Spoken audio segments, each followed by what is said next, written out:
Friday evening in Elyria, and once again the pioneers of Elyria High School take the field. Football has always been a part of the ongoing conversation in this small Ohio city.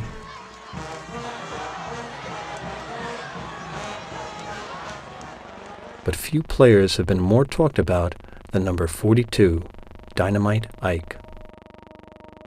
Watch this move here. Steve Sunigal, a former teammate, remembers. Look at that guy. Didn't have a chance. See, look at that. Look at that. You can't teach that. Back in 1971, running back Ike Maxwell led the Elyria Pioneers to an undefeated season. He dominated Saturday headlines, was named an All-American, had dozens of college recruiters knocking on his door. So everything that all of us were, he was too. To look back and remember what kind of a person like that, to make those moves. And then to see him the way he is now, where I don't know what, I don't know what's going on, in his mind and that, as far as what it's like to be there. On that baseball bat, the gun shot, 2 felonies. The words he shouts may sound like nonsense, Cynical. but some people in Elyria understand what he's trying to talk about. Glory and regret and community, and the one subject that continues to vex many American towns and cities, race. It's the 3/3 to do the job. I gotta get up the stem, Cliff check, Cliff. He comes in and he screams and screams, But you know what, he's a good person. Donna Dove, the owner of Donna's Diner, was new to Elyria High School back then, having moved from an all-white suburb. We've never talked to a black person, never even got close to him, seen him on TV. First day at Elyria, and I'm walking and they're touching my shoulder, and I froze. I said, oh my God, they're getting too close to me. I went to school and I went in the bathroom every day because I didn't want anybody touching me.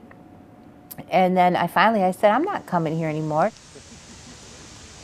Donna dropped out of school and never actually saw Ike play. But now she sees Ike so often at her diner that she begins to worry when he doesn't show up. Some of her customers also help him out now and then. Maybe they remember how his football heroics once made Elyria so proud. Or maybe it's his connection to a tragic chapter in Elyria's history that they remember. In 1975, a young black man was shot on the back of the head by a police officer during an attempted burglary of an Elyria bar. In his pocket, he had 6 packs of cigarettes and about 50 pennies. The man was Darrell Maxwell, Ike's younger brother. And in the town of Elyria, Ohio, racial tension continued last night. 5 buildings damaged by fire bombs, blacks and whites arrested. The violence broke out after a white policeman killed a black burglary suspect. The violence spawned by the shooting lasted 3 days. Forrest Bullocks remembers how the unrest tore through the social fabric of his city of Elyria. I don't remember any type of problems between black and whites back then, except when they had the one riot where the boy was shot, the Maxwell boy was shot. His father, Leo, a city councilman, helped to end the violence. My father was very instrumental in trying to calm the people down at that time. But he went out there and he talked to them and they listened to him. And after a day or two, things start quieting down. Leo Bullocks is remembered for this and for other contributions to Elyria, where a ballpark and a major roadway are named after him. These honors tell a different Illyrian story of race, a story of accomplishment. A Tennessee sharecropper with an 8th grade education, Leo Bullocks had moved to Elyria for a factory job. If he had stayed in Tennessee, he never could have achieved the things that he did achieve by being in Elyria.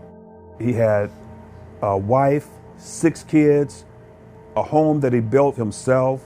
People respected him for being a man and not being a black man. He appreciated what he had accomplished in this city, because this city was just as good to him as he was to the city. It was a sentiment that Leo Bullocks emphasized as he lay dying in his hospital bed. He told us to look out for our mother. And he also said, "Tell Elyria I love her." Forrest followed in his father Leo's footsteps. He became a city council member and today remains a prominent figure in Elyria, as does, in his own way, Ike Maxwell. Ike Maxwell only briefly played college football. In the years after the shooting death of his brother, he struggled with drugs and alcohol, costing him his marriage.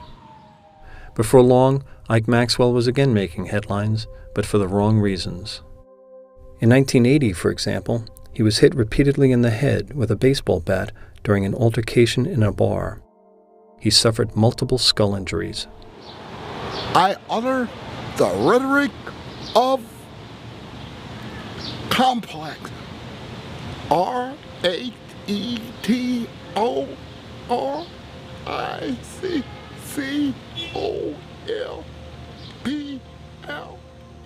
The memories of the racial unrest in this small city still linger.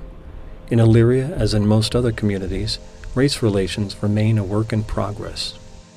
There's still a lot of prejudice in Elyria, and I think we all notice it. Sometimes we try to deny it and look past it. I think it's camouflaged better. I'll put it that way. I think it is camouflaged better.